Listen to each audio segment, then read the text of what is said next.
IPLच्या नवीन वेळापत्रकाबाबत एक मोठी अपडेट समोर येते आहे। 16 मे पासून सुरू होणार थरार। फायनल 30 मे रोजी होण्याची शक्यता, लवकरच घोषणा।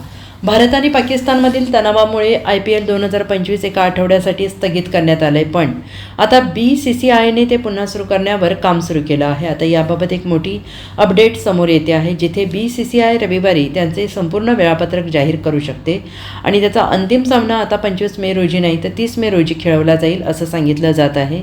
इंडियन एक्सप्रेसमधील वृत्तानुसार BCCI लीग पुन्हा सुरू करण्यासाठी वेळ निश्चित करण्यासाठी केंद्र सरकारचे मत घेईल। BCCIचे सचिव देवजीत सैकिया यांच्या मते लीगसाठी रोडमॅप तयार करण्यासाठी बोर्ड पुढील 48 तासात बैठक घेणार आहे।